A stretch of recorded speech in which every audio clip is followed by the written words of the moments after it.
Hi friends, ఈరోజు మనము shares అంటే ఏంటి, కంపెనీ తన షేర్స్ని ఎందుకు అమ్ముతుంది అనే దాన్ని ఈ వీడియోలో క్లియర్గా డిస్కస్ చేద్దాం. స్టాక్ మార్కెటింగ్లో ఒక కంపెనీలో ఒక షేర్స్ కొంటే ఆ కంపెనీలో షేర్స్ కొన్నావు కాబట్టి నువ్వు ఒక కంపెనీకి యజమాని అని అర్థం.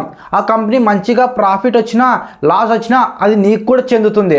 అంటే సింపుల్గా చెప్పాలంటే ఆ కంపెనీకి నువ్వు కూడా యజమాని అని అర్థం. ఎందుకు అలా లాస్ వచ్చినా ప్రాఫిట్ వచ్చినా మనకెందుకు సంబంధం అంటే ఆ కంపెనీలోని షేర్స్ కొన్నావు కాబట్టి నువ్వు దాంట్లో డబ్బు ఇన్వెస్ట్ చేసావు, వాళ్ళు నీకు షేర్స్ ఇచ్చారు కాబట్టి ఆ కంపెనీకి ప్రాఫిట్ వచ్చినా లాస్ వచ్చినా అది నీకు కూడా సంబంధం ఉంటుంది. ఇప్పుడు కంపెనీ తన షేర్స్ని ఎందుకు అమ్ముతుంది అనే దాని గురించి డిస్కస్ చేద్దాం. ఎగ్జాంపుల్కి ఏబిసి అనే స్టీల్ కంపెనీ ఉంది. ఇది మీకు అర్థం అవడానికి చెప్తున్నా. ఆ కంపెనీ తన స్టీల్స్ని ఎక్స్పోర్ట్ చేయాలనుకుంది, అంటే పెంచాలనుకుంది. సింపుల్గా చెప్పాలంటే ఇప్పుడు విజయవాడలో ఆ కంపెనీ ఉందనుకుందాం. ఆ కంపెనీ అనేది వేరే స్టేట్లో అన్నా లేదా వేరే సిటీలో అన్నా అదే పేరుతోటి నిరూపించాలనుకుంది, అంటే పెట్టాలనుకుంది, 5-6 చోట్ల పెట్టాలనుకుంది. అప్పుడు ఆ కంపెనీకి అనేది అమౌంట్ అనేది కావాలా, అంటే అతని దగ్గర అంతటి అమౌంట్ అయితే లేదు. సో ఇప్పుడు ఆ పర్సన్కి అయితే అమౌంట్ అయితే కావాలి. అమౌంట్ అంటే అంతటి అమౌంట్ లేనప్పుడు అతనికి 2 ఆప్షన్స్ ఉంటాయి. ఒకటి బ్యాంక్ నుండి లోన్ తెచ్చుకోవాలి, 2 స్టాక్ మార్కెటింగ్లోకి ఎంటర్ అవ్వాలి. ఫస్ట్ బ్యాంక్ లోన్ గురించి తెలుసుకుందాం. సో బ్యాంక్ లోన్లో అంతటి అమౌంట్ కావాలంటే దాని నుంచి ఇంట్రెస్ట్ చాలా వస్తుంది కాబట్టి అతనికి బ్యాంక్ అనేది సెట్ కావదు. Second one stock marketing. Stock marketing అనేది ఎటువంటి ఇంట్రెస్ట్ అయితే ఉండదు.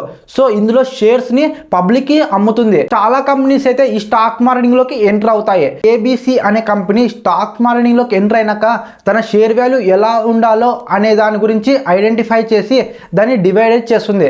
ఒక సింపుల్ ఎగ్జాంపుల్ చెప్తాను. ఇప్పుడు ఏబిసి అనే కంపెనీకి ₹1,00,00,000 కావాలనుకుందాం. ఇప్పుడు ఆ కంపెనీ అనేది ఏం చేస్తుందంటే ఆ ₹1,00,00,000ని ₹1,00,000గా డివైడ్ చేస్తుంది. అప్పుడు ఒక షేర్ వాల్యూ వచ్చి ₹100 అవుతుంది. ఇప్పుడు క్లియర్గా అర్థమైంది అనుకుంటా. కంపెనీకి ₹1,00,00,000 కావాలి, దాన్ని ₹1,00,000గా డివైడ్ చేసింది. అప్పుడు ఒక్కొక్క షేర్ వచ్చి ₹100 అవుతుంది. ఇప్పుడు ఒక పర్సన్ దగ్గర 10,000 ఉందనుకుందాం.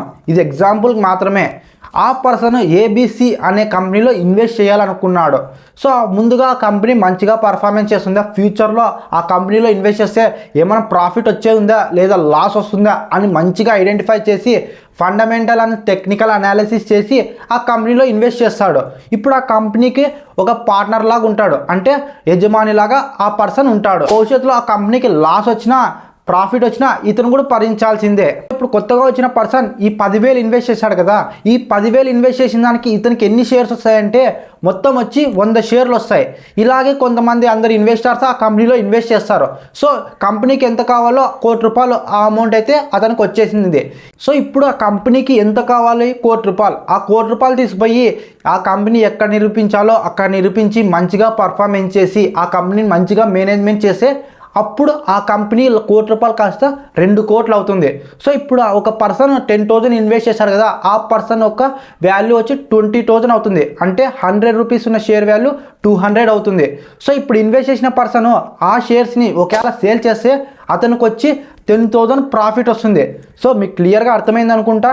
ఇప్పుడు ఆ కంపెనీకి మంచిగా ప్రాఫిట్ వచ్చిందనుకో, ₹1,00,00,000 కాస్త ₹2,00,00,000 అవుతుంది. సో ఈ 10,000 ఇన్వెస్ట్ చేసిన పర్సన్కి 20,000 అవుతుంది. ఇప్పుడు ₹100 ఉన్న షేర్ వాల్యూ 200 అవుతుంది. సో ఇక్కడ ఒక పర్సన్కి ఎంత వచ్చింది? 10,000 ప్రాఫిట్ అనేది వచ్చింది. కంపెనీ అనేది ఎలా లాస్ వస్తుందంటే సింపుల్గా చెప్తాను. సో ఇన్వెస్టర్స్ నుంచి కంపెనీ అయితే ₹1,00,00,000 అనేది తీసుకెళ్ళింది. సో ఆ కంపెనీ మంచిగా పర్ఫార్మెన్స్ చేయకపోయినా లేదా సరిగ్గా మేనేజ్ చేయకపోతే ఆ కంపెనీ అనేది లాస్ అయిపోతుంది. సో ఇన్వెస్టర్స్ ₹100 పెట్టి దాంట్లో షేర్స్ని కొన్నారు కదా, ఆ షేర్స్ అనేది 50కి వస్తాయి. సో ఇన్వెస్టర్స్కి వచ్చి 5,000 అనేది లాస్ వస్తుంది. సింపుల్గా చెప్పాలంటే కంపెనీ మంచిగా పర్ఫార్మెన్స్ చేస్తే మంచి ప్రాఫిట్ అనేది వస్తుంది.